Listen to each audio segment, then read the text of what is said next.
Hi and welcome to the Archive of History. Tonight we journey to a place where silence speaks louder than any voice, where the desert wind has been whispering secrets for 2,000 years. Imagine a city hidden behind towering cliffs of rose-colored stone, a metropolis carved entirely by human hands into the living rock. This is not a ruin built and then abandoned. This is a city that was born from the mountain itself, chamber by chamber, facade by facade, as if the stone were merely a veil waiting to be pulled aside to reveal the rooms and temples that had always existed within. Picture yourself standing at the edge of the known world, where the sand meets the stone, where ancient trade routes converge in a secret valley protected by nature itself. The sun hangs low on the horizon, casting long shadows across a landscape that has witnessed the rise and fall of empires. The passage of countless caravans laden with treasures from distant lands, and the quiet persistence of a people who refuse to let the desert defeat them. This is Petra, a name that means simply rock in Greek, though the city itself is anything but simple. It is a paradox carved in sandstone, a testament to human ambition in the face of impossible odds, a place where water flowed in channels carved by patient hands through stone that had stood unchanged for millions of years.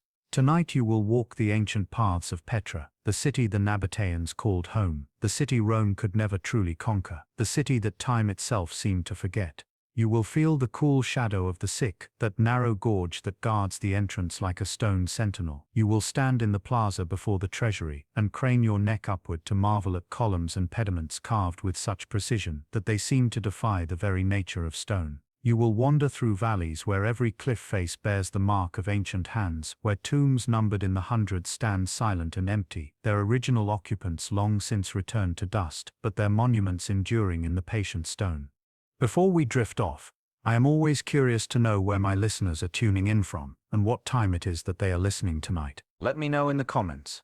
Are you listening as dawn breaks over your city, as you prepare for the day ahead? Or is it late at night? The world around you, quiet and dark, your own moment of peace carved out from the demands of modern life. Wherever you are, whatever the hour, you are welcome here in this journey backward through time. Now settle in. Let the noise of the modern world fade away. Let the glow of screens dim and disappear. Let your breathing slow and deepen. Let us travel back to a time when frankincense was worth more than gold, when water was the greatest treasure, when a people took the barren desert and made it bloom through ingenuity and relentless determination. Close your eyes. Feel the sun-warmed stone beneath your fingers, smooth in some places, rough and pitted in others where wind and water have done their slow work. Breathe in the dry, clean air of the high desert, air that carries the faint mineral scent of ancient stone and the ghost of spices that passed through this valley 2 millennia ago. Our story begins not with a grand entrance, but with a narrow crack in the mountain, a shadowed passage between walls that seem to touch the sky, a threshold between the world as it is and the world as it was. The Desert Awakening, first approach to Petra. It is just after dawn, and you are standing at the mouth of the Sick. The word means shaft in the Nabataean language, and as you peer into the darkness ahead, you understand why. Before you lies a natural gorge, a mile-long fracture in the sandstone massif, barely wide enough in places for 2 camels to pass side by side. The walls rise on either side of you, smooth and rippled like frozen water, towering 300 feet above your head. The sun has not yet reached the floor of the passage. The air here is cool, almost cold, a relief after the heat of the desert you have just crossed to reach this place, and it carries the faint mineral smell of ancient stone, a scent that is neither pleasant nor unpleasant, but simply ancient, as if you are breathing the very essence of geology, of time compressed into solid form. You stand for a moment at the threshold, hesitating. There is something primal about entering a narrow gorge like this, something that speaks to instincts buried deep in human consciousness. The passage ahead is dark, mysterious, potentially dangerous. Your rational mind knows that thousands of people walk this path every year, that it is safe, well-trodden, familiar. But your deeper mind, the part that remembers when humans were prey as often as predators, urges caution. The stone seems to lean in, to watch, to wait. The silence is complete, except for the distant whisper of wind moving through hidden spaces far above. You take a deep breath, feeling the cool air fill your lungs, and you ignore the ancient instinct. You take your first steps into the shadow. The world narrows. The transition is immediate and profound. One moment you are in open desert, beneath a sky that stretches to infinity in every direction. The next moment you are enclosed, the walls pressing close on either side, the sky reduced to a ribbon of blue light far above you, a river flowing between cliffs. It is like entering a cathedral, or a tomb, or perhaps both at once. The sense of enclosure is total, and with it comes a peculiar psychological shift. You feel smaller, more vulnerable, more aware of your own mortality. The stone that surrounds you is eternal, or as close to eternal as anything in this world can be. You are temporary, fleeting, a brief spark of consciousness, passing through an ancient space that was old when your civilization was young and will still be here long after your civilization has crumbled to dust. The floor beneath your feet is smooth, worn by countless footsteps over countless centuries. The stone has been polished by the passage of feet, by the brushing of robes, by the wheels of carts and the hooves of camels and donkeys. In places it dips slightly, worn deeper where traffic naturally channeled itself, where generations of travelers followed the same path without thinking, each one contributing infinitesimally to the slow erosion of solid rock. Here and there, channels have been carved into the base of the rock face on either side of the path. These are aqueducts, precision-cut grooves that once carried water from distant springs into the hidden city ahead. Even now, in their empty silence, they speak of the genius required to survive in this place. The channels are perhaps 6 inches wide and 4 inches deep, carved with such exactness that water could flow through them for miles without significant loss to evaporation or seepage. You run your hand along one of these channels, feeling the smooth stone worn even smoother by centuries of flowing water, and you try to imagine the labor involved in creating such a system. Someone had to hang from ropes or stand on narrow scaffolds and chip away at the stone inch by inch, maintaining a consistent grade across miles of cliffside, ensuring that gravity would do its work and pull the water inexorably toward the city. The precision required is staggering. A channel that slopes too steeply will cause the water to move too fast, eroding the stone and defeating the purpose. A channel that does not slope enough will allow the water to stagnate, to pool and evaporate before it reaches its destination. The engineers who designed this system understood water intimately, understood stone, understood mathematics and physics in ways that were both practical and profound. They had no textbooks, no formal training in the sense we would recognize today. What they had was observation, experience, trial and error, and an absolute necessity that drove innovation. As you walk deeper into the sick, the light changes in ways both subtle and dramatic. It filters down in shafts, illuminating particles of dust suspended in the still air, creating columns of golden light that seem almost solid, as if you could reach out and touch them. The dust itself is ancient, ground from the stone by wind and time, and as it dances in the sunbeams, it tells its own story of entropy, of the slow disintegration of mountains. The stone around you is not one color, but many, layers of rose, amber, cream and rust swirling through the rock in organic patterns that resemble wood grain or flowing water. Each stratum records millions of years of deposition and erosion, of ancient seas that once covered this land, of rivers that carried sediment from distant mountains, of pressures and temperatures and chemical processes that transformed loose sand into solid stone. The geology here is not just visible but overwhelming, each wall a textbook written in stone, each layer a chapter in the history of the earth itself. You reach out and touch the wall. The surface is warm despite the shade, as if the stone holds the memory of yesterday's sun and releases it slowly through the cool morning. The rock here has thermal mass, the capacity to absorb heat and release it gradually, moderating the wild temperature swings that characterize the desert.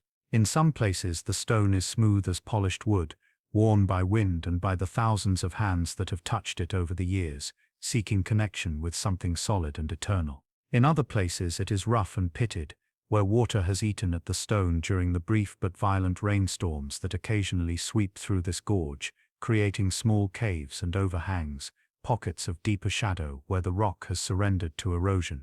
Your fingers trace these patterns, feeling the texture, moving from smooth to rough and back again, and you realize that you are touching something that is both ancient and alive, for stone, despite its apparent solidity, is constantly changing, constantly being shaped by forces both large and small.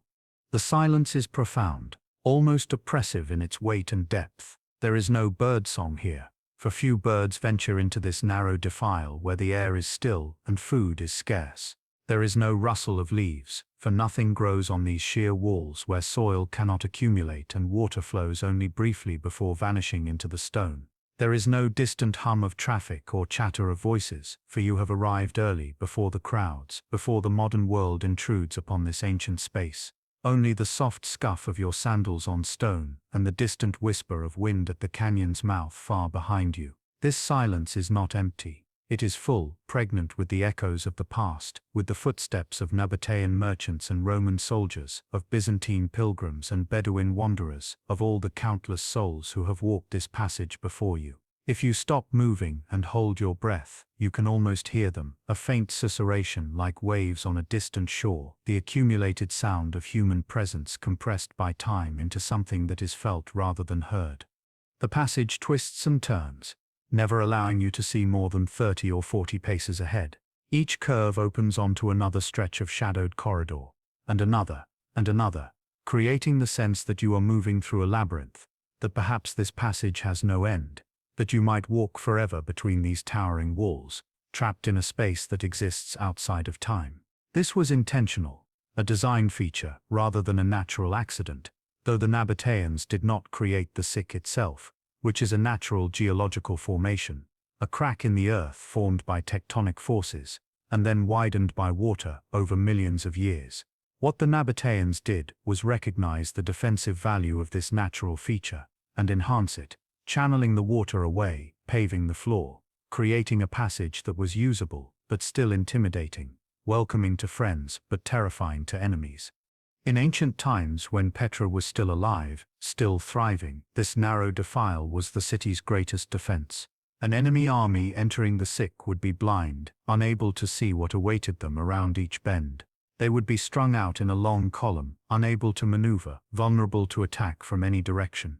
Above, on the heights that tower 300 feet overhead, archers could stand and rain death down upon invaders with complete impunity, loosing arrow after arrow into the compressed space below while remaining safe from retaliation. The Sick was a trap, a killing ground disguised as a passage, and any general with sense would think twice before sending his men into such a place. The psychological effect would have been devastating, the sense of enclosure, of vulnerability, of walking into the jaws of some vast stone beast that might close at any moment. But today, there is no danger, no threat, only anticipation that builds with each step, with each turn of the passage. You round another curve, and the walls seem to draw even closer, pressing in on either side until you could almost reach out and touch both walls at once if you extended your arms. The ribbon of sky narrows to almost nothing, a slash of brilliant blue light far above, so narrow that you feel you could jump and touch it, though of course it is impossibly high, impossibly far away. You are deep in the mountain now, deep in the earth, surrounded by stone that weighs millions of tons, and the weight of it presses against your senses, making you intensely aware of your own smallness, your own fragility.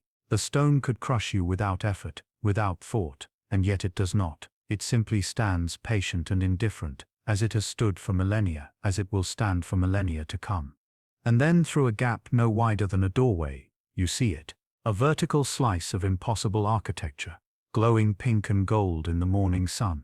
It is only a fragment at first, barely visible through the narrow opening, but it stops you in your tracks. You see a column, part of a pediment, a carved urn perched impossibly high, all carved with such precision and delicacy that they seem painted on the rock rather than hewn from it. Your heart quickens, your breath catches. This is what you came for, what you traveled across deserts and mountains to see, what you have imagined based on photographs and paintings, but which you know deep down will exceed any image, any description, any attempt to capture its essence in words or pictures. You quicken your pace, almost running now, eager to emerge from the confining darkness into the light beyond. Eager to see the whole, to stand before the monument that has haunted your dreams.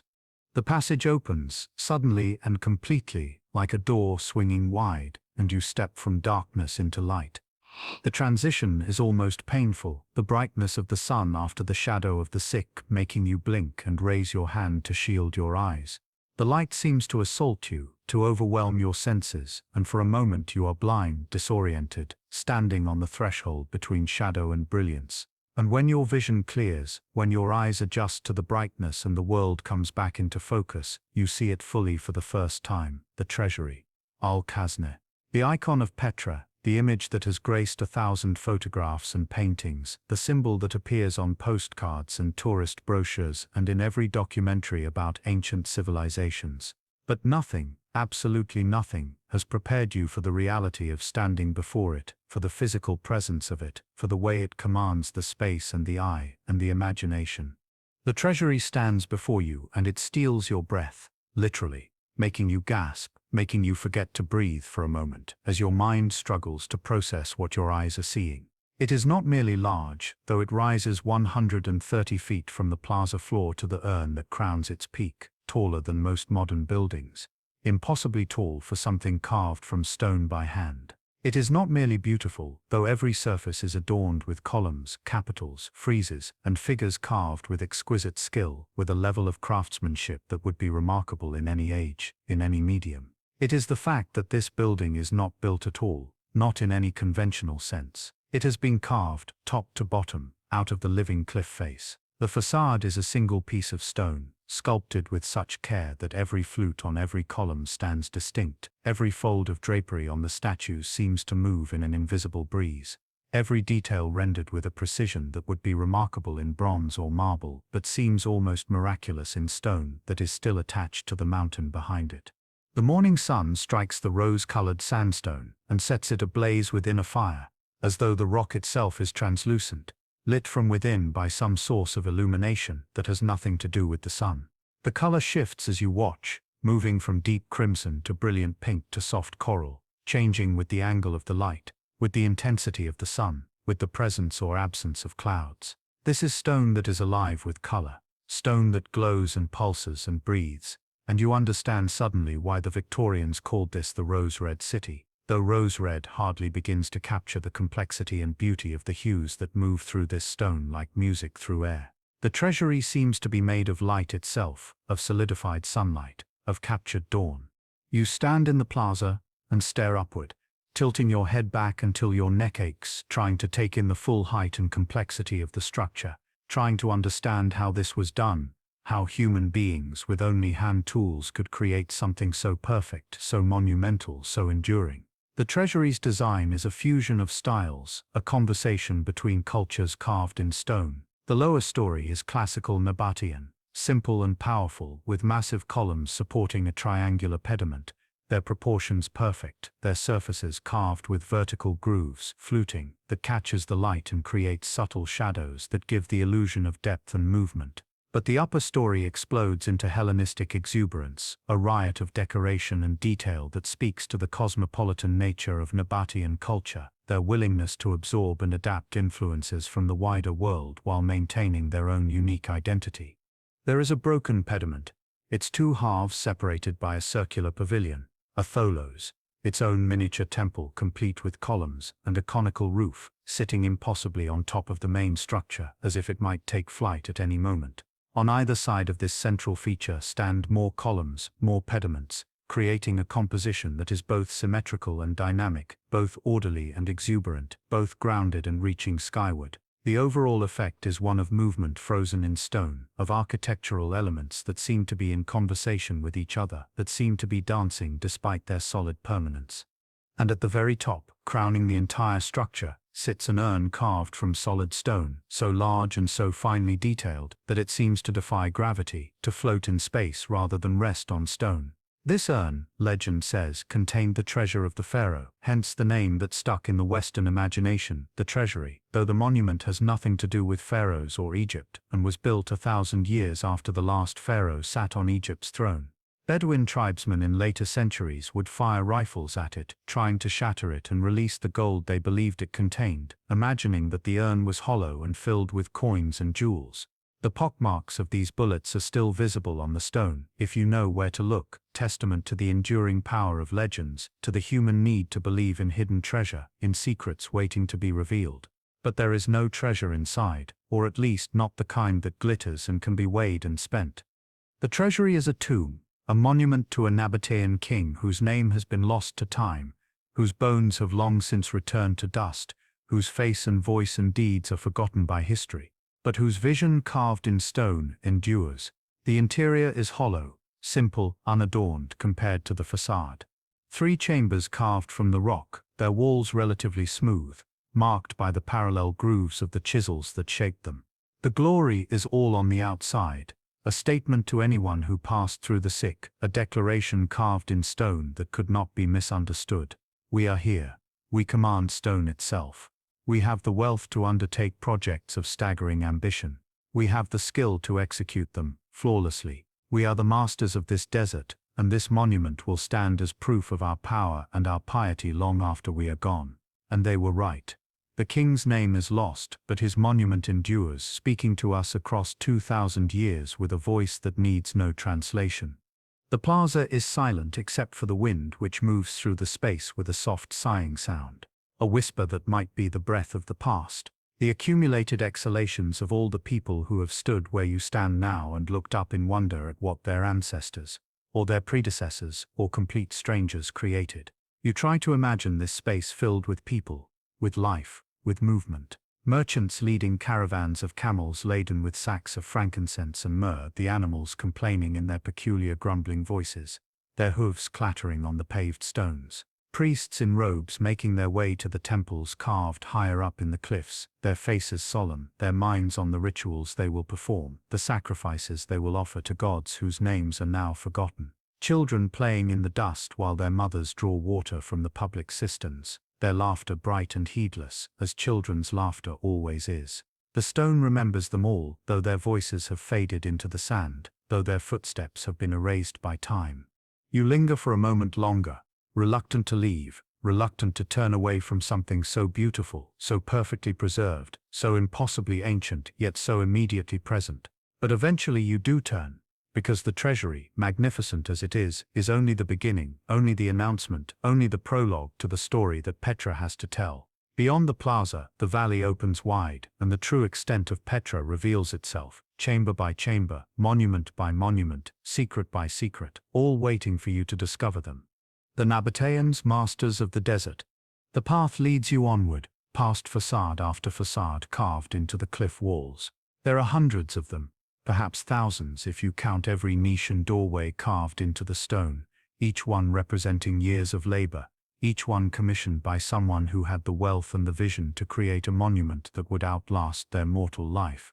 They line the valley on both sides, rising in tiers like the seats of some vast amphitheater built for giants, for gods, for beings beyond the human scale. Some are elaborate, with columns and pediments and carved reliefs depicting gods and mythical creatures, their surfaces still retaining traces of the paint that once made them even more vivid. Others are simple, geometric, their openings dark rectangles in the colored stone, doorways to chambers that hold only shadows and silence now. All of them are tombs. This is a city of the dead, or so it seems at first, a vast necropolis where the Nabataeans buried their kings and nobles and wealthy merchants, providing them with houses for eternity carved from the mountain itself. But as you walk deeper into the valley, as the tombs multiply on either side and the scale of the undertaking becomes clear, the nature of the place shifts in your understanding. You pass a large structure, half carved, half built.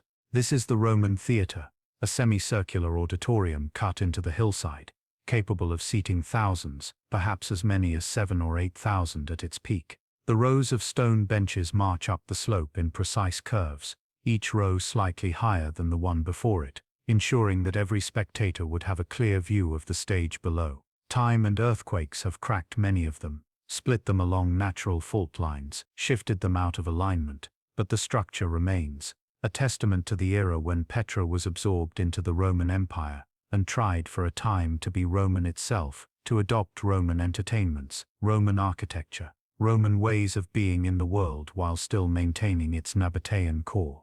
Beyond the theater, the valley widens further, and now you see the true heart of the city, the place where the living dwelt, where business was conducted, where the everyday life of Petra unfolded for centuries. Here the tombs give way to structures that were meant for habitation, for commerce, for administration. There are foundations of buildings everywhere you look, rows of stones marking where walls once stood, outlines of rooms and courtyards and shops. These were houses, shops, warehouses, administrative buildings, all constructed in the traditional way, with quarried stone and mortar rather than carved from the living rock. They have not survived as the tombs have, for buildings made of stacked stone are vulnerable in ways that carved monuments are not. The elements have reduced them to ghostly outlines on the valley floor, to suggestions of what once was, to memories preserved in stone. But you can see the grid of streets if you look carefully, can trace the careful planning that went into the layout of the city, the way the streets run parallel and perpendicular, creating blocks that house different activities, different social classes, different functions. This was not a haphazard settlement that grew organically over time without thought or plan. It was a designed urban center, a city that was conceived as a whole and then built according to that conception. A hub of trade and culture where the wealth of the incense road was collected and redistributed across the ancient world, where deals were made and fortunes won and lost, where the Nabataeans proved that they were not just desert nomads but sophisticated urbanites capable of creating and maintaining a complex society. To understand Petra, you must first understand the people who carved it from the stone, who built it into a city, who made it the center of their world for 600 years. Our Nabataeans were not born in this desert valley. They came from elsewhere, emerging from the mists of history sometime in the 6th century before the Common Era, moving north from the deserts of Arabia, following opportunities, following trade routes, following their own ambitions. They were an Arab people, nomadic originally, traders and guides who knew the secret paths across the great deserts of the Arabian Peninsula, who understood the desert in ways that settled peoples could never understand.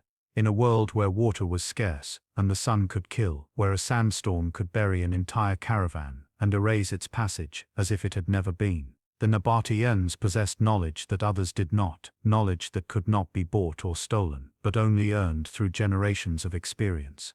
They knew where the hidden springs were, the places where water seeped from rock in quantities sufficient to support life, where a well could be dug and maintained, where a caravan could rest and resupply before venturing back into the waterless waste. They knew how to read the land, how to navigate by the stars and by the subtle features of the terrain, how to find their way across trackless expanses where one dune looked exactly like another, where the unwary could wander in circles until thirst and exposure claimed them. They knew how to survive in places where no one else could, and this knowledge became their power, became the foundation upon which they built not just a city but a kingdom, not just a livelihood but a civilization. The origins of the Nabataeans are obscure, shrouded in the kind of uncertainty that attends all peoples who left few written records of their early history. They do not appear in the historical record until the 4th century BCE.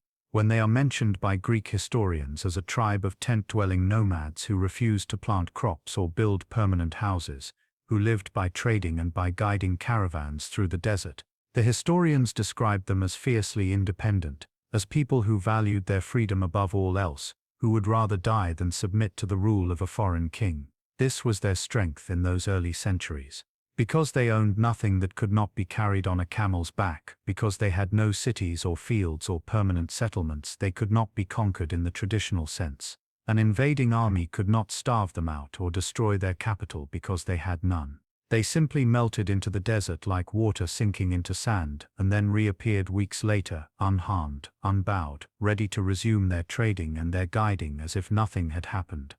But as the Hellenistic period progressed, as Alexander the Great's vast empire fragmented after his death, and the Seleucid and Ptolemaic dynasties fought over the remains, carving up the Near East between them, the Nabataeans saw an opportunity, or perhaps recognized a necessity.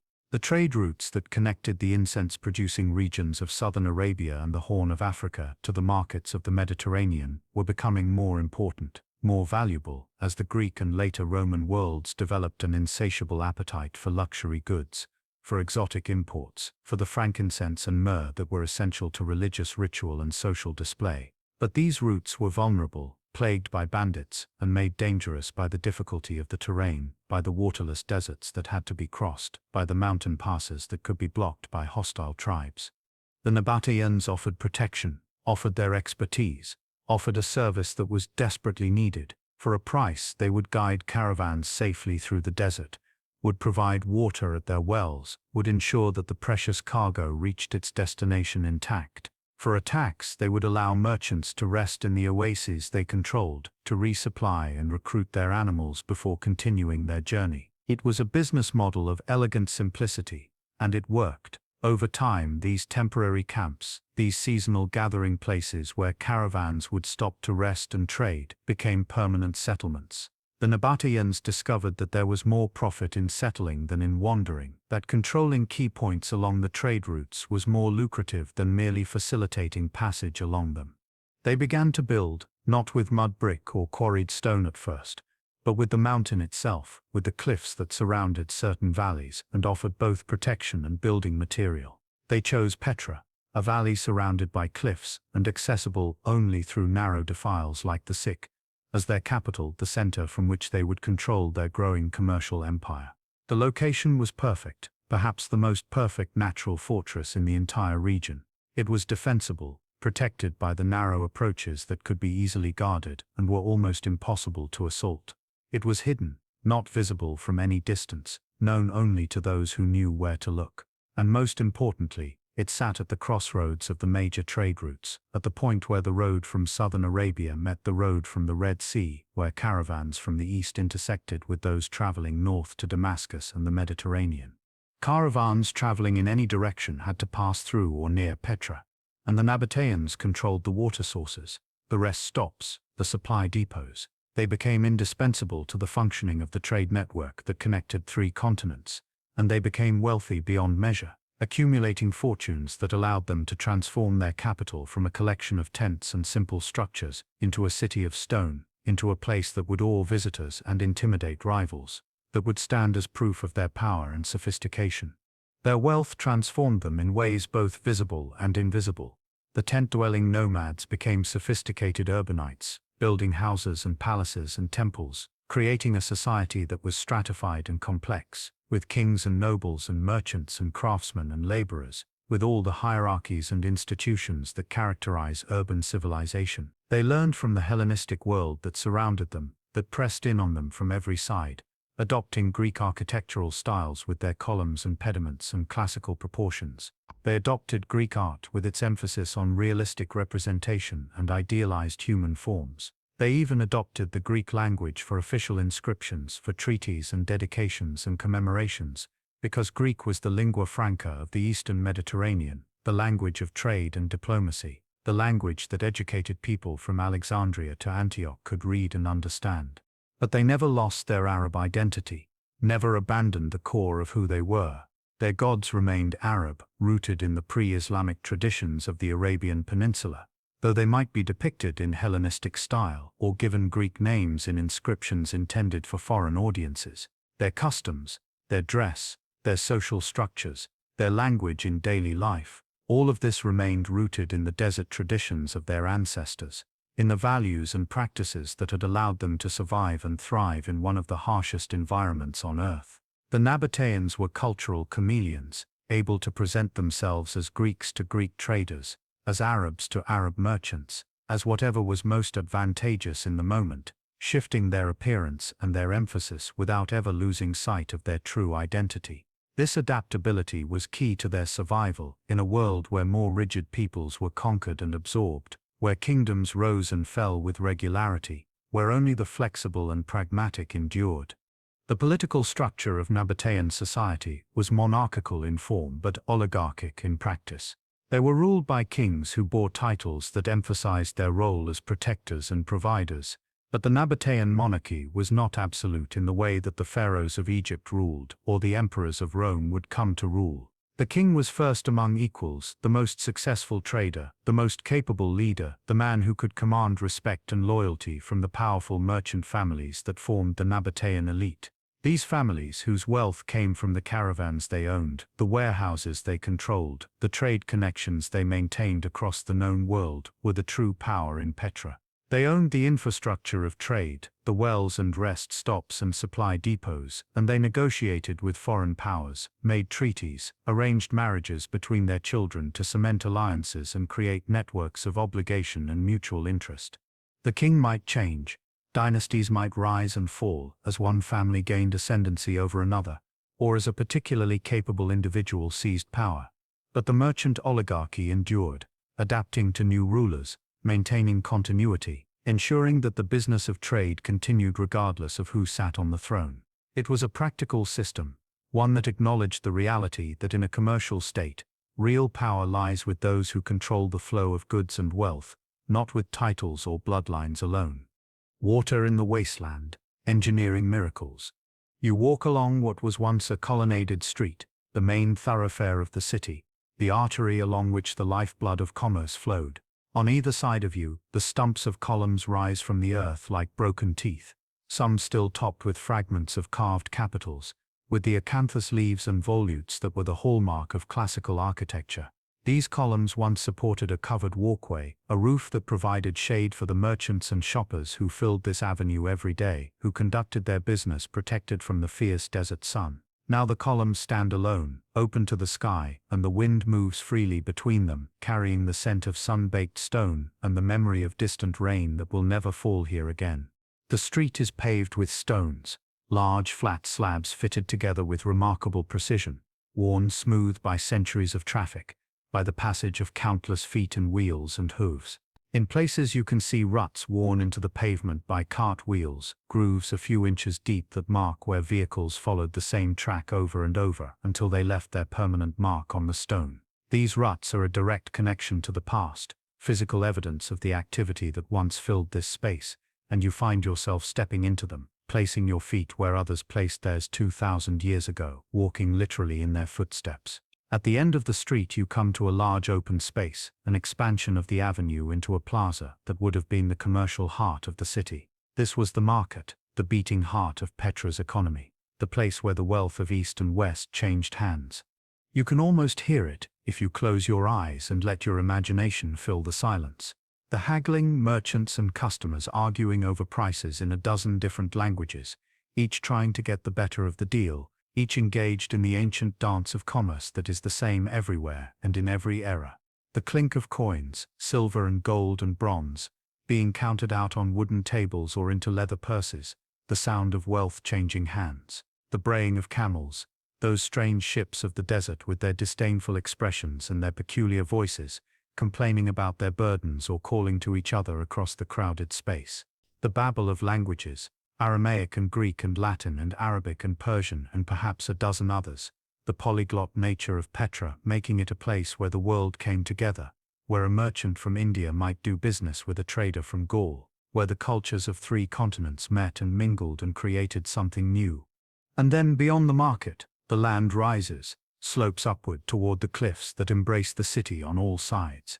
The cliffs that embrace the city grow taller as the valley narrows, their faces split by deep wadis, seasonal riverbeds, that remain dry and lifeless for most of the year, but become roaring torrents, when the rains come, transforming in minutes from dusty gullies into deadly rivers that can sweep away anything in their path. The Nabataeans carved these cliffs as well, not just with tombs but with temples, with high places, with ritual spaces where they communed with their gods beneath the vast desert sky, where they performed sacrifices and made offerings, where they sought to ensure the continued favor of the powers that controlled the rain and the fertility of their flocks and the success of their caravans.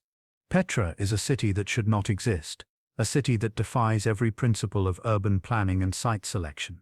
The valley receives perhaps 4 inches of rain per year, and much of that comes in a single day. A single violent downpour that transforms the wadis into deadly floods within minutes and then is gone, soaking into the thirsty earth or rushing away into the desert beyond, lost forever, unless it can be captured. There are no rivers here, no natural springs within the city itself that could provide a reliable source of water. The surrounding desert is one of the harshest environments on Earth, a landscape where summer temperatures routinely exceed 110 degrees Fahrenheit and where shade and water are the only currencies that truly matter, the only things that mean the difference between life and death. To build a city here to sustain a population that at its peak may have numbered 30,000 or more, to support not just survival but prosperity, not just existence, but the creation of art and architecture, and a sophisticated urban culture, required an understanding of water that bordered on the miraculous, that demonstrated a level of engineering skill and practical knowledge that was extraordinary by the standards of any age. The Nabataeans achieved this miracle through a combination of careful observation, ingenious engineering, and relentless labor spread across generations. They studied the land, learned its secrets, understood where water collected and how it moved, and then they built a system to capture and control and distribute that water with a precision that would not be matched in the region for over 1,000 years. The first challenge was capturing the rain, transforming those brief violent storms from a destructive force into a resource. In most climates, rain falls gently and soaks into the soil, replenishing underground aquifers, feeding springs and streams, supporting vegetation that in turn holds the soil in place and creates a stable ecosystem. In Petra, rain comes as a deluge, a cloudburst that dumps a year's worth of precipitation in an hour or two. The sky darkens suddenly, thunder echoes off the cliffs with a sound like the world splitting open, and then the heavens open and water pours from the sky with such force that it is dangerous to be caught outside, with such volume that the ground cannot possibly absorb it fast enough. The wadis, those dry gullies that normally hold only dust and scattered stones, and perhaps the skeleton of an animal that died seeking water it never found, become roaring rivers within minutes, filled with churning brown water that carries rocks and debris and anything else that gets in its way. All that water, a year's worth of life-giving moisture concentrated into a few terrifying hours, rushes through the valley and vanishes into the desert beyond, soaking into the sand or evaporating in the heat. Lost forever, unless it can be captured, unless human ingenuity can interrupt its headlong rush to oblivion. The Nabataeans built dams to do exactly that, to stand against the flood and tame it. These were not grand structures in the Egyptian or Roman sense, not massive monuments designed to awe and intimidate. They were small, practical, built across the mouths of wadis at carefully chosen points where the topography naturally funneled water, where a relatively small intervention could have a large effect. The dams were constructed from local stone, blocks and slabs fitted together without mortar, designed not to stop the water completely, which would have been impossible and dangerous, but to slow it just enough to redirect it, to allow sediment to settle out before the water continued on its way. Behind these dams, the Nabataeans excavated basins, shallow artificial ponds that would fill during the storms and then slowly release their water into channels that led to the city, providing a steady flow for days or even weeks after the rain had stopped. The dams were engineered to fail safely, to overflow, or even break apart rather than create a catastrophic reservoir of water that might burst all at once and destroy everything downstream. This was defensive engineering, acknowledging the power of nature and working with it rather than trying to overcome it through brute force. From the collection basins, water was channeled into an elaborate network of aqueducts that carried it to where it was needed. These were not the soaring arched structures that the Romans built, those engineering marvels that are still among the most impressive monuments of the ancient world. Nabataean aqueducts were simpler, more subtle, carved directly into the rock face of the cliffs, narrow grooves that followed the natural contour of the land. Gravity did all the work, the force that cannot be denied, the force that the Nabataeans understood and harnessed with remarkable precision. The channels sloped downward at a precise grade, calculated to be gentle enough that the water did not erode the stone and create ever deeper gullies that would eventually become impassable, steep enough that it continued to flow rather than pooling and evaporating. This required mathematical understanding and practical experience, the ability to measure angles and calculate grades, to predict how water would behave under different conditions. In places where the cliff face was too vertical, where carving a channel was impractical or impossible, the Nabataeans used ceramic pipes, terracotta tubes, each perhaps a foot long, each section fitted into the next with remarkable precision, sealed with plaster to prevent leaks. These pipes could carry water around corners, down steep drops, even slightly uphill if the pressure was sufficient, if the water coming from higher elevation had enough force behind it to push upward against gravity. The entire system was designed with such care, with such attention to detail, that water could be moved from sources miles away into the heart of Petra, flowing invisibly through the stone, running through channels carved into cliff faces, or buried in pipes under streets, arriving at cisterns and fountains exactly where it was needed, when it was needed, in quantities that had been calculated and planned for. It was a system that demonstrated a deep understanding of hydraulics, of fluid dynamics, of the behavior of water under pressure and in channels. knowledge that was entirely practical rather than theoretical, but no less sophisticated for that. Life in the rose-red city. The cisterns that stored the water were marvels in themselves, monuments to Nabataean engineering that were perhaps more important than any temple or tomb, for without them the city could not exist. Carved into the bedrock beneath the city, hewn from solid stone in chambers that might take years to excavate, they were vast hollow spaces, some large enough to hold thousands of gallons, to store enough water to supply a neighborhood for weeks or even months. The interior walls were plastered with a waterproof cement, a mixture the Nabataeans perfected through trial and error, made from lime and crushed pottery and other ingredients that created a surface that would not crack or flake, that would seal the porous sandstone and prevent the precious water from seeping away into the rock. These cisterns collected water not only from the aqueducts that brought it from distant sources, but also from every rooftop and courtyard in the city, from every surface where rain fell during those brief violent storms.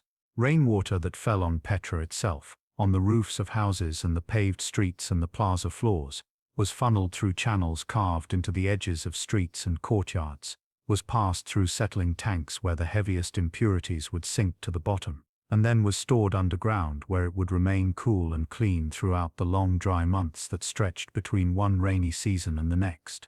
The cisterns were covered, roofed with stone slabs or vaulted ceilings, protected from evaporation and from contamination by animals or wind-blown debris, accessible only through narrow shafts with stone covers that could be moved aside when water needed to be drawn.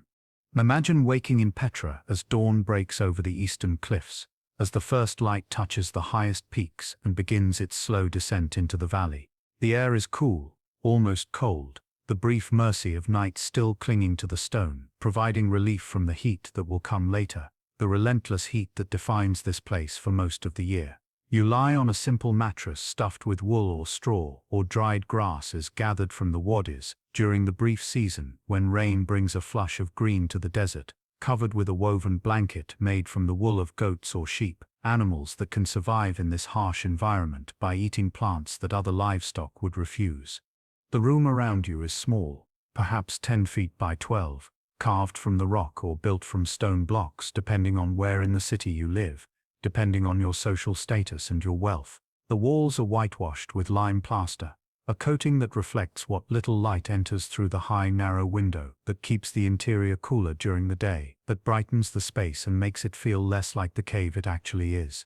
The window is small by necessity, positioned high on the wall to provide ventilation without allowing too much heat to enter, without making the room vulnerable to thieves or to the sandstorms that occasionally sweep through the valley with destructive force. You rise from your bed, your body stiff from sleep, your mind slowly emerging from dreams that might have been filled with images of distant places, of the caravans that are the lifeblood of this city, of the exotic goods that pass through Petra on their way to markets in Damascus or Alexandria or Rome. You dress in a tunic of undyed linen, practical and loose-fitting, designed to allow air to circulate around your body, to provide some protection from the sun without trapping heat. The fabric is coarse, woven from flax that was grown in the valleys beyond the cliffs where irrigation is possible, where small streams support agriculture, or perhaps imported from Egypt where linen weaving is an ancient art. You tie it at the waist with a woven belt, a simple strip of cloth or leather that serves both to hold the garment in place and to carry small items, a purse with a few coins perhaps, a knife, a strip of dried meat for your midday meal. If you are a man of means, if you belong to one of the merchant families that control the trade routes and own the warehouses where goods are stored, you add a cloak, a more elaborate garment dyed in expensive colors that mark your status. Purple from murex shells, those sea snails that must be harvested by the thousands to produce even a small amount of dye, making purple the color of royalty and wealth throughout the ancient world, or crimson from madder root, almost as expensive, almost as desirable. If you are a woman, your tunic is longer, extending to your ankles, perhaps embroidered at the hem and neckline with patterns that speak of your family's origin, that mark you as Nabataean rather than Greek or Arab or Egyptian. You drape a shawl over your head when you leave the house, a gesture of modesty that is both cultural tradition and practical protection from the sun that will soon be blazing overhead, from the dust that rises from the streets, from the gaze of strangers. You step out into the street, into the city that is just beginning to stir, to wake, to resume the activities that give it life and purpose. The bakers have been awake since before dawn, their ovens already glowing with charcoal fires, the smell of baking bread filling the air and drawing people from their houses like a signal that the day has officially begun. The smell is intoxicating, rich and yeasty, the smell of civilization, of a place where grain is imported from distant farms, where there is enough surplus and security that people can specialize, can become bakers rather than having to bake their own bread, can trade their labor or goods for the staples of life. You buy a loaf, still warm from the oven, the crust crisp and the interior soft, and you eat it as you walk, tearing off pieces with your fingers, savoring the taste and texture. The bread is coarse, made from wheat and barley mixed together, with a faint taste of smoke from the oven, a taste that is familiar and comforting, that speaks of home and safety. It will be your breakfast, and perhaps your lunch as well, for meat is a luxury in this city, where animals must be imported or raised on the sparse vegetation that grows in the waters, where every meal is precious. Most meals are simple, built around bread and supplemented with whatever else is available. Olives preserved in brine, their flesh salty and rich. Cheese made from goat's milk, tangy and crumbly. Lentils cooked into a thick stew with onions and garlic, and perhaps a little oil if you are fortunate. Dates and figs brought up from the oases to the south, dried in the sun until they are almost black, their flesh sweet and concentrated. These are the staples, the foods that sustain life in a place where agriculture is difficult and expensive, where almost everything must be imported along the same trade routes that bring frankincense and silk. The incense road, Petra's lifeline. The street you walk is paved with stones, large flat slabs of local sandstone fitted together with care, worn smooth by centuries of traffic, by the passage of countless feet and the wheels of carts and the hooves of animals. Channels run along either side, shallow grooves carved into the pavement, part of the city's elaborate water system that carries runoff from the houses above, down to collection points where it will be filtered and stored. Even here, in the middle of the city, nothing is wasted. Every drop of water is precious and accounted for. The houses rise on either side of you, their walls built right up to the edge of the street, creating a corridor that provides shade from the sun as it rises, that funnels the breeze and makes the heat more bearable. Above, lines are strung from window to window, and laundry hangs in the still air, drying in the heat that will come later, tunics and cloaks and shawls swaying gently in whatever breeze manages to find its way into this narrow space.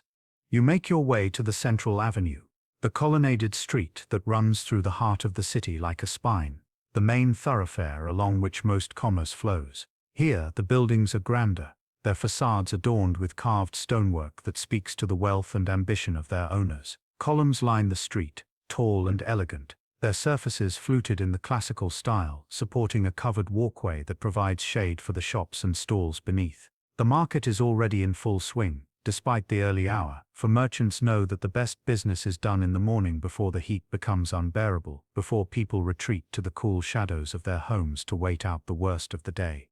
Merchants have set up their wares on low tables or spread them on cloth directly on the paved street, creating a maze of colors and textures and smells that assaults the senses in the best possible way.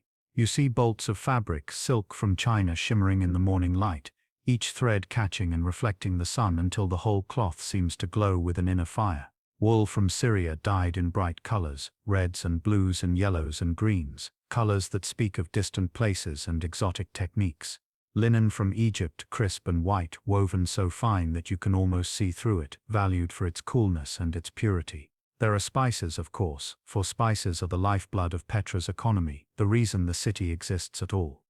Sacks of frankincense and myrrh, the precious resins that are worth their weight in silver or even gold, their scent sharp and clean and resinous, a smell that is instantly recognizable, instantly associated with wealth and ritual and the exotic East. Cinnamon bark, rolled into quills that look like wooden tubes, its scent warm and sweet.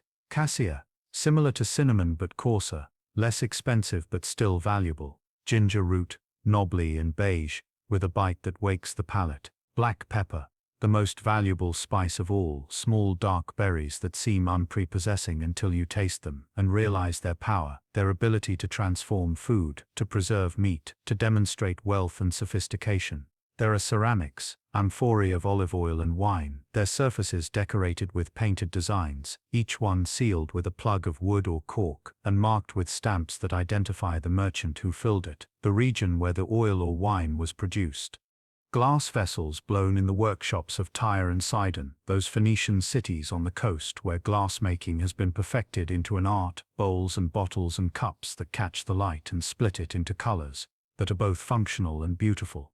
Jewelry of gold and semi-precious stones, carnelian from India, turquoise from Egypt, lapis lazuli from Afghanistan, each stone chosen for its color and its rarity, set into rings and bracelets and pendants by craftsmen who understand both the technical requirements of metalworking and the aesthetic demands of their wealthy customers. The air is filled with voices, a babel of languages that reflects the cosmopolitan nature of this city where merchants from across the known world come to trade. You hear Aramaic, the common tongue of the Nabataeans, the language they speak at home and in the market, rapid and guttural, full of sounds that seem harsh to ears accustomed to Greek or Latin. You hear Greek, the language of the educated and the cosmopolitan, the language that educated people across the eastern Mediterranean use to communicate with each other, to conduct business that crosses cultural boundaries. It is a mark of sophistication to speak Greek, to be able to quote Homer or discuss philosophy, and many Nabataean merchants make sure their children are educated in Greek, even as they maintain their Arab identity at home. There is Arabic, the language of the nomadic tribes who still trade with Petra, who bring camels and dates and news from the deeper desert, from regions where the Nabataeans no longer venture, where their urban sophistication would be a liability rather than an asset. And there is Latin, increasingly common as Rome's shadow lengthens across the region, the language of the soldiers and administrators who are becoming a more frequent presence in the city, the language of a power that cannot be ignored, that must be accommodated even as the Nabataeans try to maintain their independence. The wealth of Petra, the source of its power, and the reason for its existence, did not come from the land itself, for the valley produces nothing. There are no mines rich with gold or silver, or precious stones. There are no forests that can be logged for timber. There are no fertile fields that produce grain in abundance. The wealth came from the roads, from the invisible network of trails and rest stops and guarded passes that connected the producing regions of the south with the consuming markets of the north. This was the incense road, and it was Petra's lifeline. The reason the city could exist in a place where by all logic no city should be, the source of the fortunes that allowed the Nabataeans to carve their monuments and build their temples and live lives of relative comfort and security in the midst of a hostile desert. The journey along the incense road began far to the south, in the kingdom of Saba, in what is now Yemen, a land at the southwestern corner of the Arabian Peninsula, where mountains rise from the desert and catch enough moisture from the monsoons to support vegetation, to create a landscape that is green rather than brown. And it began in the land of Punt on the Horn of Africa, in what is now Somalia, another region blessed with the specific climate and soil conditions that allowed frankincense and myrrh trees to grow. These were the only places in the ancient world where these precious trees could be found, the only sources of the resins that were essential to religious ritual across every culture, that were used in medicine and perfume, that were symbols of wealth and sophistication and connection to the divine. The trees themselves were not impressive to look at, gnarled and tough, adapted to harsh conditions, growing in rocky soil where other plants could not survive. Frankincense came from boswellia trees, several species that grew across southern Arabia and the Horn of Africa. Myrrh came from commiphora trees, similarly tough and unprepossessing. The resin was harvested by making shallow cuts in the bark with a sharp knife and allowing the sap to bleed out, to weep from the wound like tears. The sap would harden in the intense sun and dry air, forming translucent droplets, pale yellow or orange or amber depending on the species and the quality, that could be scraped off and collected. The resin was graded by quality, with the palest, most translucent tears being the most valuable, worth the most in distant markets. Darker, more opaque resin was cheaper, but still worth trading, still worth the long, dangerous journey north. The resin was loaded onto camels, for only camels could cross the great deserts that separated the producing regions from the markets of the Mediterranean world. Camels are remarkable animals, perfectly adapted to desert conditions, able to go for days without water, able to eat plants that other animals would refuse, able to carry heavy loads across terrain that would defeat horses or donkeys or oxen. A single camel could carry several hundred pounds, enough to make the journey worthwhile, but not so much that the animal could not be driven for weeks at a time across waterless wastes. The caravans that formed were massive, sometimes numbering in the hundreds or even thousands of animals, a sight that must have been extraordinary, a river of camels flowing across the sand, each one laden with precious cargo. They moved slowly, for speed was impossible in the desert and unnecessary. Besides, no more than 15 or 20 miles a day, stopping at midday to rest during the worst heat, traveling in the early morning when the air was cool and in the late afternoon as the sun descended toward the horizon. The journey from southern Arabia to Petra took months, 3 or 4 at least, depending on the route taken and the weather encountered and the condition of the animals. The route followed ancient paths, tracks worn into the land by centuries of use, marked by cairns of piled stones, known only to experienced guides who could read the subtle features of the landscape, who knew where the wells were and which passes were safe and which should be avoided. The caravans moved from oasis to oasis, those green jewels scattered across the brown vastness of the desert, places where water came to the surface and supported vegetation, where palm trees grew and provided dates and shade, where humans had built settlements and dug wells and created small pockets of civilization in the midst of emptiness. At each stop, the caravan leaders paid taxes or tolls to whoever controlled that oasis, sometimes to local Bedouin tribes who claimed the wells by right of force and tradition, sometimes to Nabataean officials as Petra extended its control over more and more of the route, either by conquest or by treaty, building an empire not of territory but of trade infrastructure. The dangers of the journey were many and constant. There was the desert itself, a landscape that was actively hostile to human life, where a sandstorm could arise without warning and bury an entire caravan, where men and animals could suffocate in the blowing sand, where the sun could kill through dehydration and heat stroke, where water was always scarce and had to be carefully rationed. There were bandits, raiders who watched from the rocks and waited for caravans that were vulnerable, that had become separated or lost their way, who would attack and steal the cargo and sometimes kill the merchants and drivers, leaving their bodies for the vultures. The guards who traveled with each caravan were heavily armed with spears and bows, and they rode on camels or horses, ready to defend the precious cargo at all times. But the real protection came not from force of arms but from the reputation of the Nabataeans and the system they had built. It was understood, accepted by all the tribes and powers of the region, that to attack a caravan under Nabataean protection was to invite swift and brutal retaliation. The Nabataeans were traders first, but they were also warriors when they needed to be, and they did not hesitate to punish those who threatened their livelihood. They would send armed expeditions into the desert to hunt down raiders, to destroy their camps, to make examples that would discourage others from similar actions. This system of protection, backed by the credible threat of force, made the incense road relatively safe compared to other routes, and this safety was part of what the merchants were paying for when they paid their tolls and taxes to the Nabataeans. As the caravan approached Petra after months of travel, the landscape began to change. The flat expanse of the desert gave way to ridges and canyons, to the rugged highlands of Edom, where the rock itself turned red and pink and orange, where the geology became dramatic and beautiful. The caravans wound their way through these hills, following trails that had been used for centuries, marked by cairns and by the accumulated wisdom of generations of guides. And then, finally, they reached the narrow entrance to the Sikh, the gateway to Petra, and the journey was over, at least for now. Gods among the cliffs, religion and ritual.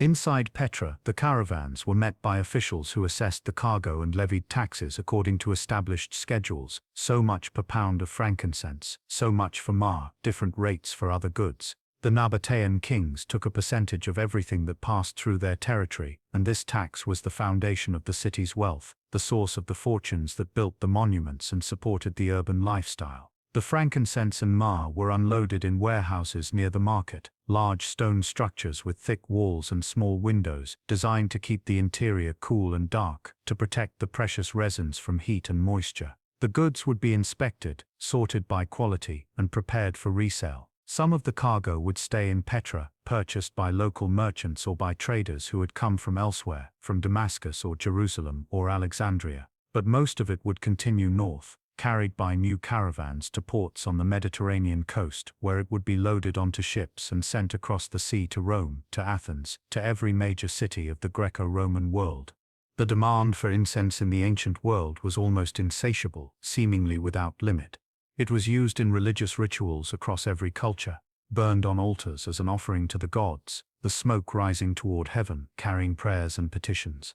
The Greeks and Romans burned it in their temples, offering the fragrant smoke to Zeus and Jupiter, to Athena and Juno, to all the gods of their complex pantheons. The Egyptians used it in their elaborate burial rituals, mixing it with oils and spices to create the unguents used in embalming, to preserve the bodies of the dead for their journey to the afterlife. The Jews burned it in the temple in Jerusalem, following commandments laid down in the Torah, the smoke rising as a symbol of prayers ascending to heaven, a physical manifestation of the connection between earth and the divine. Myrrh was also valued for medicinal purposes, used to treat wounds and infections, to ease pain, to fight disease in ways that were based more on tradition and observation than on scientific understanding, but that often worked nonetheless. It was an antiseptic before anyone understood the concept of germs, a medicine that could save lives when properly applied. The profits from this trade were staggering, almost impossible to comprehend in modern terms. A pound of frankincense that cost a few coins in southern Arabia might sell for 10 times that amount in Petra, and 50 times that amount or more in Rome or Alexandria, where demand always exceeded supply, where wealthy Romans competed to show their piety and sophistication by burning vast quantities of incense at festivals and games. The Nabataean merchants who controlled the trade became fabulously wealthy, accumulating fortunes that allowed them to live lives of luxury, to commission the great tombs that line the cliffs of Petra, to support families and retainers, and to engage in the politics of the city, to compete for influence and power. They built houses with multiple rooms and courtyards, furnished them with imported goods, dressed in expensive fabrics, ate foods that came from across the known world. They educated their children, hiring Greek tutors to teach them philosophy and rhetoric, skills that would be useful in the cosmopolitan world of international trade. They married their children to the children of other merchant families, creating alliances and networks that spanned the region, that ensured the continued flow of goods and profits through generations. The gods of Petra were not distant, abstract beings dwelling in some far-off heaven. They lived in the stone, in the high places, in the carved niches and altars that dotted the cliffs overlooking the city. They were present in the daily life of the city, invoked at every transaction, every journey, every birth and death. To understand Petra, to truly grasp the nature of this place and the people who built it, you must understand its gods. For the city was as much a religious center as it was a commercial one, and the two aspects were inseparable, woven together in ways that made them impossible to untangle. The chief god of the Nabataeans was Dushara, whose name means Lord of the Shara, referring to the mountain range south of Petra. Dushara was a god of storms and mountains, of the forces of nature that both threatened and sustained life in the desert. He was a god of protection, invoked by travelers before they set out on dangerous journeys, by merchants before they finalized important deals, by families seeking his blessing on their children. He was also a god of prosperity, for the Nabataeans understood that their wealth came ultimately not from their own cleverness but from forces beyond their control, from the rains that filled the cisterns, from the continued demand for incense in distant markets, from the stability that allowed trade to flourish. Dashara was not represented by statues in the Greek or Roman sense, not depicted as a human figure with realistic features and proportions. Instead, the Nabataeans worshipped him through simple rectangular stones called beetles, unhewn blocks of rock that symbolized the god's presence without attempting to capture his form. These beetles were set up in temples and on high places, placed on altars or in specially carved niches, and offerings were made before them. Libations of wine and oil were poured over the stone, the liquids running down its surface and collecting in channels carved for that purpose, channels that would carry the offering away into the earth, delivering it to the realm of the gods. Sacrifices of animals were made, sheep or goats or occasionally camels on the most important occasions, their blood caught in basins and then poured onto the beetle or onto the altar, staining the stone dark red, marking the place as sacred. Dashara was often equated with the Greek god Dionysus, perhaps because both were associated with wine and with the fertility of the land, with the forces that made life possible in harsh environments. But Deshara was older, more primal, less interested in the ordered civilization that the Greeks valued, and more connected to the raw power of nature itself. He was a desert god, a god who understood the harshness of this land and the fragility of human existence in such a place. To invoke Deshara was to ask for protection from the elements, to pray that the rains would come at the right time and in the right amounts, that the caravans would arrive safely with their precious cargoes, that the city would continue to prosper and grow. His consort was Aluza, a goddess whose name means the Mighty One, a title that suggests power and strength rather than gentleness or nurturing. She was a goddess of the morning star, that bright point of light that appears just before dawn, announcing the coming of the sun, the return of light after the darkness of night. She was a goddess of fertility and love, of the forces that create new life and sustain families and communities. The Greeks identified her with Aphrodite, the Romans with Venus, but Aluza was uniquely Nabataean, rooted in Arabian tradition, worshipped in ways that reflected the values and concerns of a desert people. She had a shrine south of Petra, in a sacred grove where water came to the surface and supported vegetation, where trees grew and provided shade, where her presence was felt in the coolness of the air and the sound of water trickling over stone. Pilgrims would travel to her shrine to seek her blessings, to ask for children, for successful marriages, for the favor of the goddess in matters of love and family.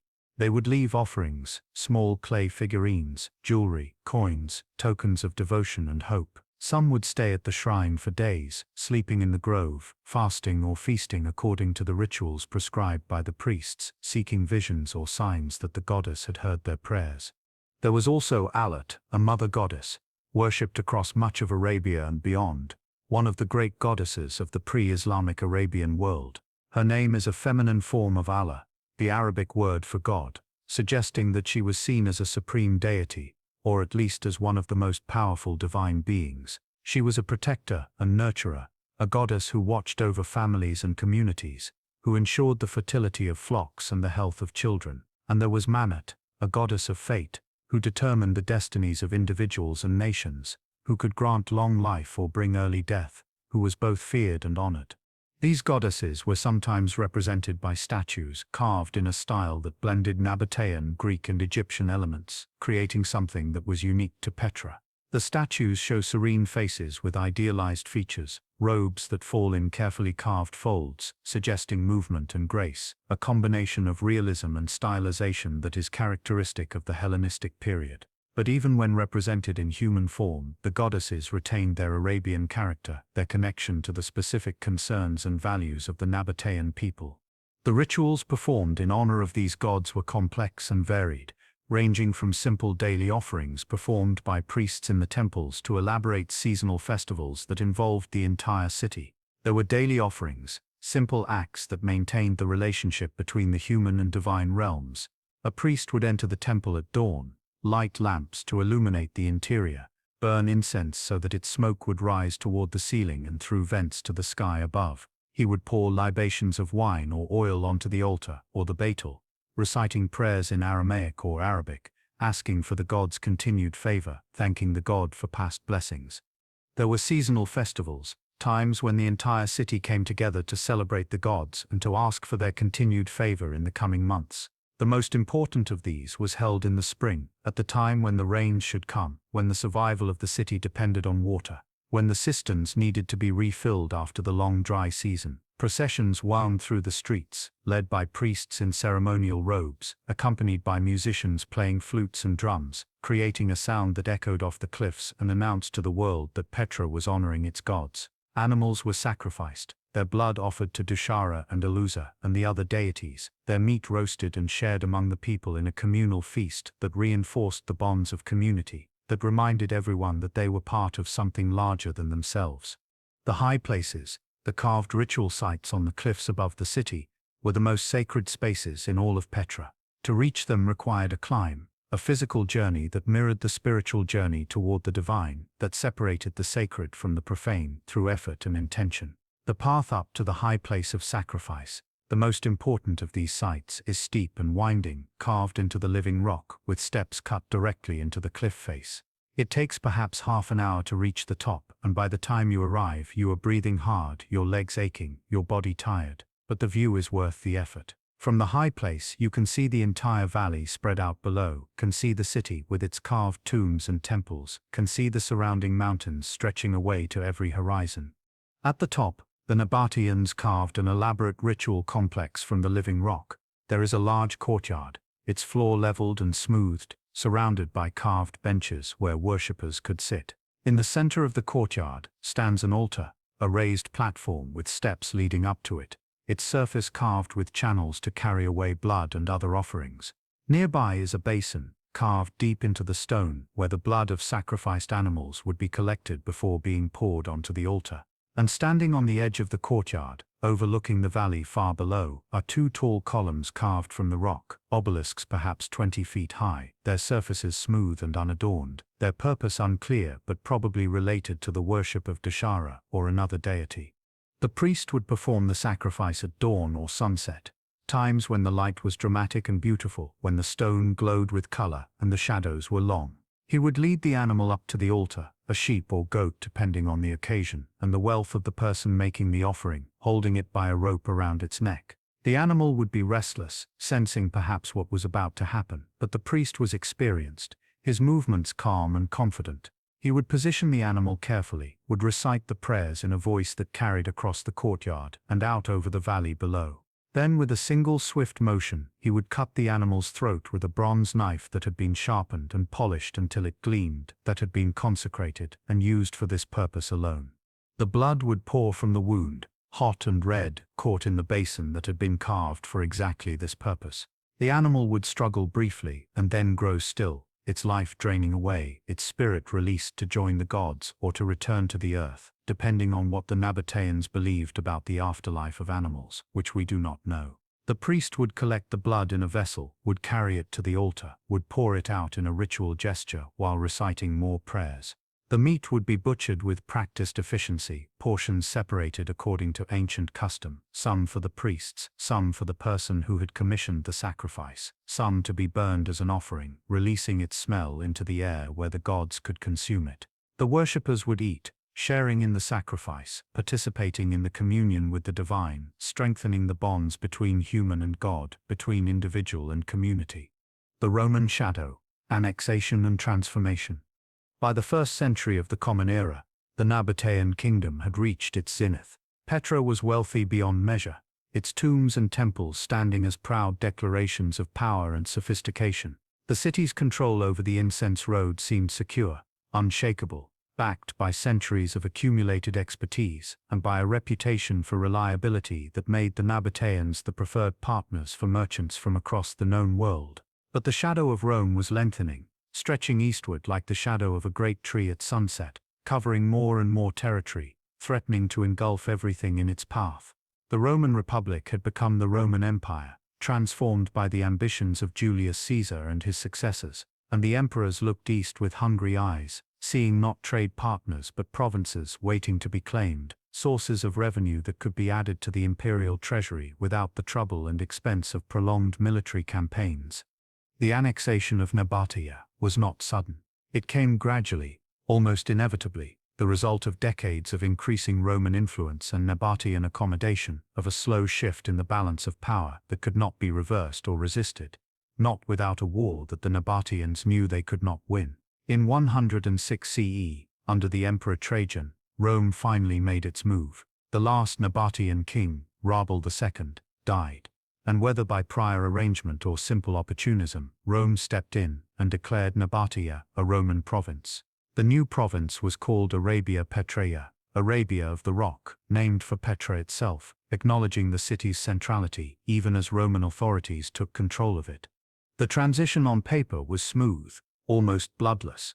Roman sources barely mention it, treating the annexation as a minor administrative matter, as if adding a significant kingdom to the empire was routine, unremarkable. There was no war, no siege, no dramatic battle that could be recorded by historians and commemorated by monuments. Roman soldiers simply marched into Petra, took up positions at key points throughout the city, and Roman administrators moved into the buildings that had housed Nabataean officials, often sitting at the same desks, using the same records, continuing the same functions, but now in the name of Rome rather than in the name of a Nabataean king. Roman taxes replaced Nabataean taxes, collected with Roman efficiency and backed by Roman military force. But the reality beneath this smooth surface was more complicated, more nuanced. The Nabataeans did not simply disappear, did not vanish overnight as if they had never existed. They remained in Petra, in their homes and shops and temples, continuing to live their lives, to practice their trades, to worship their gods. The wealthy merchant families who had controlled the city for generations did not lose their wealth overnight, did not suddenly become powerless. They adapted, as they had always adapted, learning to work within the Roman system, to pay their taxes without excessive complaint, to accept Roman authority in public, while maintaining their cultural identity in private, in the spaces that Rome did not care to penetrate or control. The Nabataean language continued to be spoken in the streets and markets, in homes and workshops, wherever Nabataeans gathered. The gods continued to be worshipped, though now sometimes in temples that also honored Roman deities, Jupiter and Mars standing alongside or merged with Dashara, Venus replacing or coexisting with Alusa.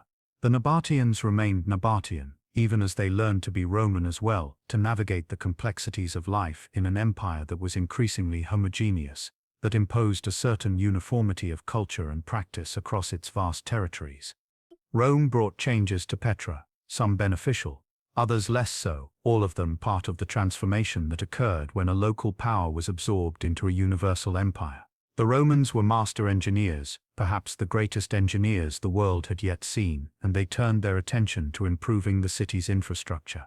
They paved roads with Roman precision, creating smooth surfaces that could support heavy traffic that would last for centuries with minimal maintenance. They built new aqueducts or improved existing ones, using their advanced knowledge of hydraulics to increase the water supply, to make the system more efficient, more reliable. They constructed a large Roman-style bath complex, a place where citizens could gather to socialize and exercise and enjoy the luxury of heated water, of steam rooms and cold plunges, amenities that had been unknown in Nabataean Petra, but that were considered essential to civilized life in the Roman world. They expanded the theater, cutting deeper into the hillside, to add more seating, renovating the stage and the backstage areas to accommodate Roman theatrical productions, comedies and tragedies and spectacles that were part of the cultural life of every Roman city. These projects were funded by Roman taxes, by the revenues that now flowed to Rome rather than to a Nabataean king, but they also brought work to the city, employment for laborers and craftsmen, wages that supported families, and kept the economy functioning even as the source of wealth was shifting. But Rome also redirected trade, and this was ultimately fatal to Petra's prosperity. The emperors wanted to control the flow of goods more directly, to eliminate the Nabataean middlemen who had grown rich by standing between producers and consumers, by controlling the infrastructure of trade. New routes were developed, routes that bypassed Petra entirely, that went directly from the Arabian ports to the Mediterranean coast via roads built and patrolled by Roman legions. The Red Sea route, which involved shipping goods by sea from the Arabian ports to Egypt and then overland to Alexandria, became more popular, more heavily used. This route was faster than the overland journey through Petra. It was safer because it was protected by the Roman navy, and most importantly for Rome, it was entirely under Roman control, generating revenue for the empire at every stage rather than enriching local powers. As trade shifted away from Petra, as the caravans that had once arrived daily became less frequent and then rare, the city began its slow decline. The warehouses that had been full of frankincense and myrrh stood empty, their doors barred, their purpose obsolete. The merchant families, their fortunes tied to trade routes that no longer passed through Petra, saw their wealth diminish, their influence wane. Some left the city, moving to Damascus or Bostra or other places where opportunities were better, where Roman rule brought prosperity rather than stagnation. Others stayed but adapted, finding new ways to make a living, serving the Roman administration or the military garrison, catering to the needs of pilgrims who still came to visit the city's temples and monuments. The grand tombs that had been commissioned in the previous century, during the height of Nabataean independence and prosperity, were not replaced by new ones. The age of monumental architecture was over. The city was not dying, not yet. But it was no longer growing, no longer expanding, no longer looking toward a future that would be greater than its past. It had become a provincial backwater, a place that was important for its history, but no longer vital to the empire's economy or strategic interests, a city that was being left behind as the world moved on. Earthquake and abandon.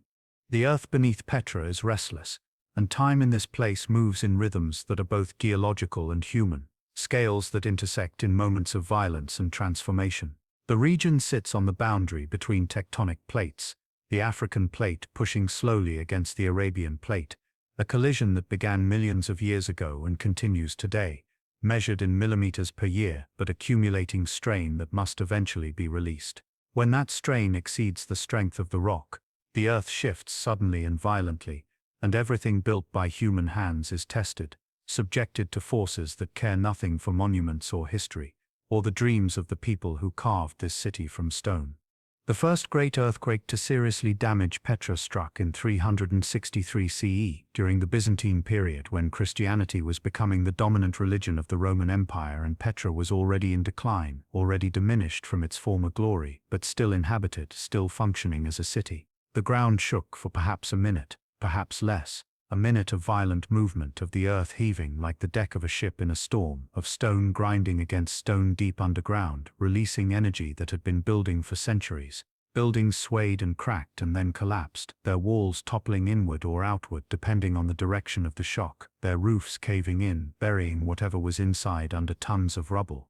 The Roman theatre, its stone benches carved into the hillside, cracked and fractured, entire sections shearing off and sliding down slope.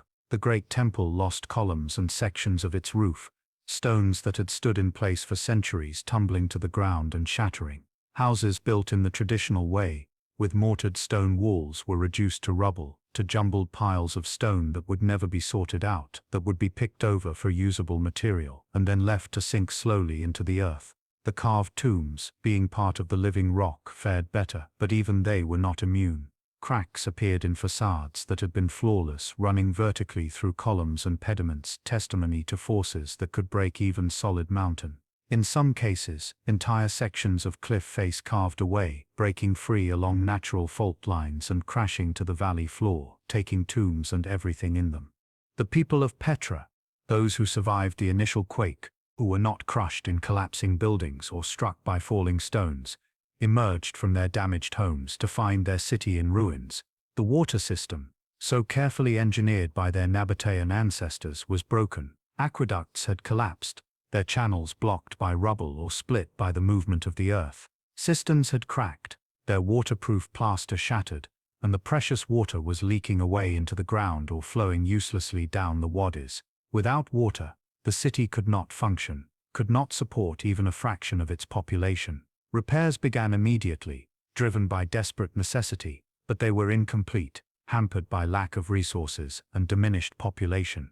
The city that had once numbered in the tens of thousands now held perhaps a few thousand souls, and many of them lacked the skills or the will to undertake the massive reconstruction that would be required. The Byzantine authorities, ruling from distant Constantinople, sent engineers and funds to repair the most critical infrastructure.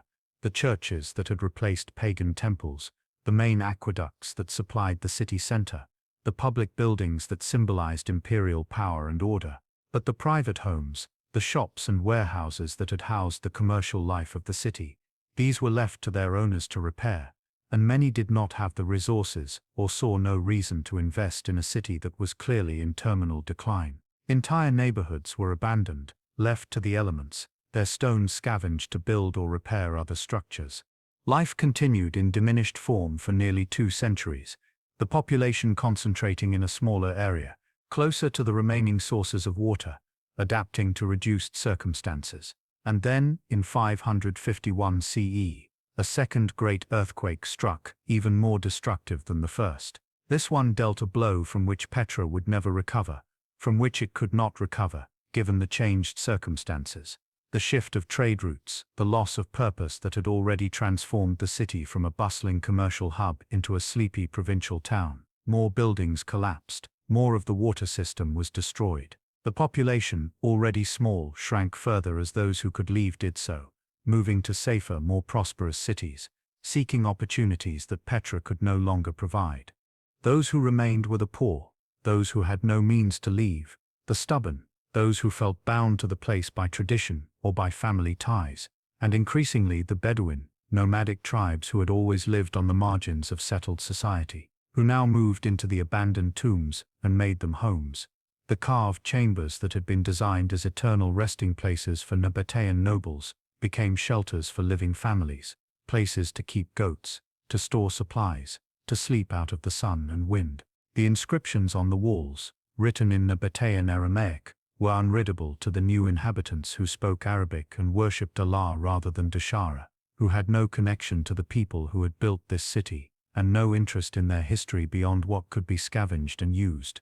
The Romans had also brought new religious ideas that would transform Petra more profoundly than any administrative reform. Christianity spread across the empire, reaching Petra first quietly, then openly as Constantine embraced it. The first Christians met in private homes, celebrating their rituals carefully. But as the 4th century progressed, Christianity became increasingly dominant. Temples dedicated to Dashara or Al-Uzza were closed, their priesthoods disbanded, their rituals forbidden. Some were converted into churches, their pagan altars removed, their walls plastered to hide decorative elements, crosses carved into stone to Christianize the space. The high places where sacrifices had been performed for centuries were abandoned. The altars stood empty, slowly eroding, the channels that had carried blood filling with dust. The Baitils of Dashara were toppled or broken, destroyed by zealous Christians who saw them as idols. Some were carved with crosses, transformed from one religion's symbols into another's. The Nabataean identity, which had survived Roman political control, could not survive this religious transformation. When gods change, when rituals marking life's passages are forbidden, when foundational stories are replaced, identity itself erodes. The Nabataean script was gradually replaced by Greek and Latin. The language itself was supplanted by Aramaic dialects and later by Arabic. By the Byzantine period, Petra was no longer meaningfully Nabataean, it was a Christian city in a Christian empire, its monuments serving as reminders of an increasingly distant past. The treasury was said to be the pharaoh's treasury, its urn filled with gold, hence the Arabic name al-Khazna, and the later bullet holes from Bedouin trying to release imagined treasure. Petra lived on memory and on pilgrimage trickles from biblical sites nearby. The population continued declining, perhaps only a few thousand by the 4th and 5th centuries, concentrated in ever smaller areas. By the 7th century, when the armies of Islam swept through the region, bringing a new religion and a new political order, Petra was no longer a city in any meaningful sense. It was a site, a place with impressive ruins and a few inhabitants, noteworthy primarily for the tomb of Aaron, which sat on a mountain peak overlooking the valley and was venerated by Muslims as the burial place of the brother of Moses. A small monastery was maintained there, and Muslim pilgrims occasionally made the journey to visit the tomb, but Petra itself was largely ignored, bypassed by history, forgotten by the wider world. The process of abandonment was gradual, not a single dramatic event but a slow fading, a dimming of lights one by one until only darkness remained. Families left one by one, seeking better opportunities elsewhere, leaving behind homes they could no longer maintain, businesses that could no longer support them. Buildings emptied and then collapsed, their roofs falling in, their walls crumbling, returning to the earth from which they had been built. The sound of human voices, which had echoed through this valley for 1,000 years, grew fainter and finally ceased. The only sounds now were natural. The wind whistling through the sick, the occasional bark of a jackal, the distant thunder of summer storms that brought rain but no longer brought renewal. Petra became a place of ghosts, a place where the past was more present than the present itself, where memory was carved in stone but living tradition had died. The art of stone, craftsmen and their monuments.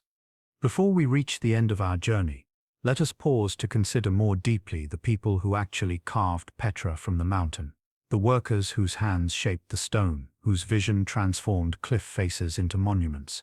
These were not nameless slaves, driven by whips, as Hollywood might have us imagine, but skilled craftsmen, members of guilds perhaps, men who had spent their entire lives learning and perfecting the art of stone carving, who understood rock in ways that we can barely comprehend today, who could look at a cliff face and see not just stone, but possibility, potential, the hidden temple or tomb waiting to be revealed. The work was dangerous in ways both obvious and subtle.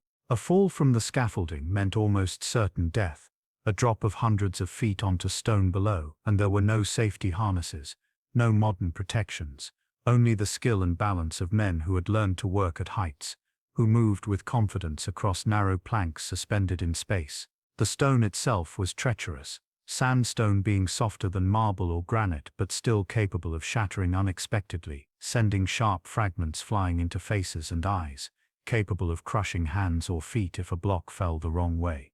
Dust filled the air constantly, fine particles that worked their way into lungs and eyes and throats, that must have caused chronic health problems for workers who spent decades carving, though we have no records of such complaints, no ancient equivalent of occupational health and safety reports.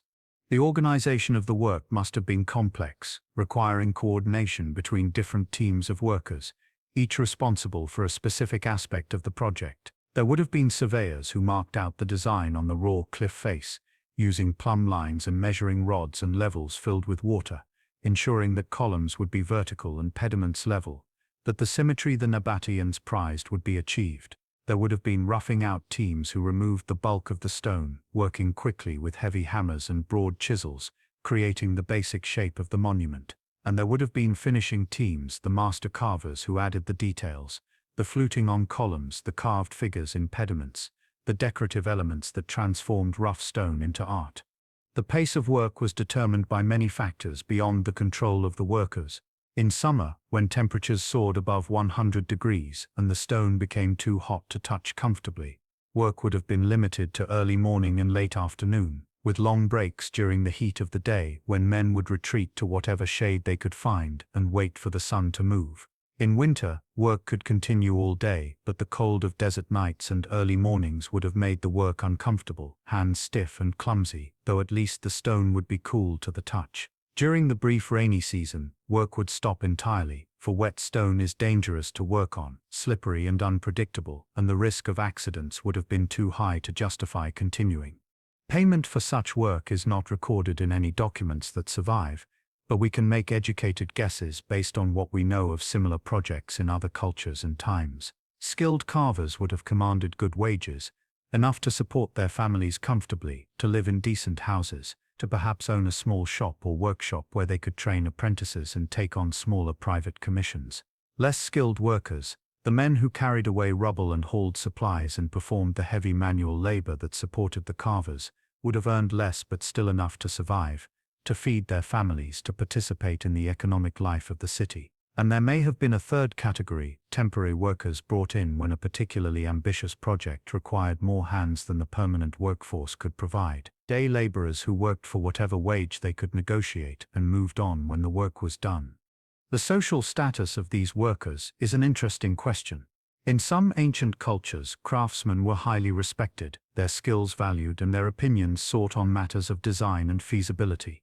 In others, they were looked down upon as mere laborers, people who worked with their hands rather than their minds, who created beauty but were not themselves considered beautiful or worthy of respect. In Nabataean Petra, the truth was probably somewhere in between, varying depending on individual skill and reputation.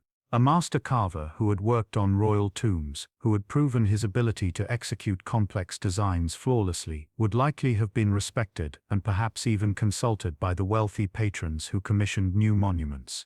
An apprentice or a laborer would have occupied a much lower social position, respected for his work perhaps, but not elevated by it. The tools themselves were simple but effective, unchanged in their basic design for millennia before the Nabataeans, and remaining essentially the same for millennia after. A hammer could be made from any hard stone, shaped by pecking and grinding, fitted with a wooden handle that would break eventually and be replaced. Chisels could be made from bronze, the alloy of copper and tin that was the standard metalworking material of the ancient world before iron became common, or from iron once that became available, the metal harder and capable of holding a sharper edge, but also more expensive and more difficult to work. The chisels would need constant sharpening, their edges dulled by hours of striking stone, and each carving team would have included someone whose job was to maintain the tools, to sharpen them and repair handles and ensure that the work could continue without interruption. The relationship between patron and craftsman, between the merchant or nobleman who commissioned a tomb and the workers who actually created it, must have been complex and probably fraught with the tensions that always exist when one person's money employs another person's skill. The patron would have expectations, would want the monument to reflect his wealth and status, to be more impressive than those of his rivals, to demonstrate his taste and sophistication. The craftsmen would have their own professional pride, their own ideas about what would work aesthetically and structurally, their own concerns about time and cost and feasibility. Negotiations between these different perspectives would have been necessary, agreements reached about design and schedule and payment, compromises made where competing visions could not be reconciled. Legacy carved in stone. The sun is low now, sinking toward the western cliffs, painting the stone in shades of amber and crimson and deep purple, colors that seem too vivid to be real, that make the monuments glow as if lit from within. You stand in the plaza before the Treasury, the same place where you began this journey so many hours ago, and you look up at the carved facade, at the columns and pediments and the urn that crowns the peak. The light catches every detail, every surface, highlighting the carved figures and the decorative elements, casting shadows that give depth and dimension to stone that is flat. The monument seems alive, seems to be breathing, pulsing with the accumulated energy of 2,000 years of existence. You think about the journey you have taken, the path you have walked from the cool shadow of the sick, to the bustling market, to the high places where sacrifices were made, tracing the life of a city that should not have existed, but did, that thrived for centuries against all odds and logic. You think about the Nabataeans, those remarkable people who came from nowhere and built an empire on knowledge and determination, who understood water and stone and trade in ways that allowed them to create something extraordinary. You think about the tombs and temples, the monuments that still stand when everything else has crumbled, when the voices have faded and the purposes have been forgotten. Petra's greatest legacy is not its wealth, which was spent and lost, not its power, which was transferred to others and eventually to no one, but its endurance. The Nabataeans are gone, their language dead, their gods forgotten except by scholars. Their kingdom vanished nearly 2,000 years ago, absorbed into the Roman Empire and then lost in the succession of empires that followed.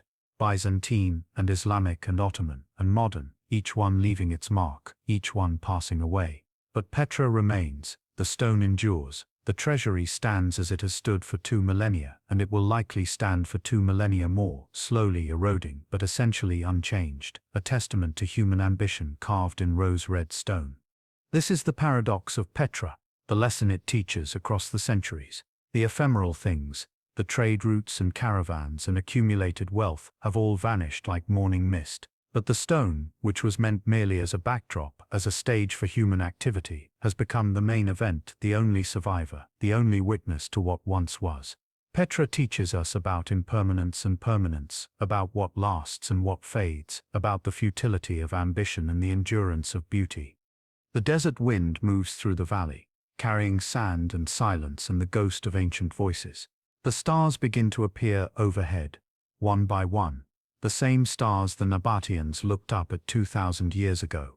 The same patterns, the same light, unchanged and unchanging. Petra sleeps, as it has slept for centuries, waiting patiently for the dawn, for the next visitors who will come seeking its secrets, for the next generation to marvel at what human hands created from living stone. And you sleep too, carried by the rhythm of this story, by images of stone and sun and shadow, by the knowledge that some things, some places, some stories, never truly fade. They simply wait, patient as stone itself, for someone to find them again. Thank you for traveling with me tonight through the secrets of Petra. May your dreams be filled with rose-colored stone and desert stars, with visions of caravans crossing endless sands, with the echo of bronze chisels ringing against ancient cliffs. Until our next journey into the past, rest well, and remember that the greatest monuments are not built of stone but of the courage to create something beautiful in the face of impossible odds. Sleep well, wanderer. The desert will still be there tomorrow, and Petra will be waiting, patient and eternal, carved by sand and time.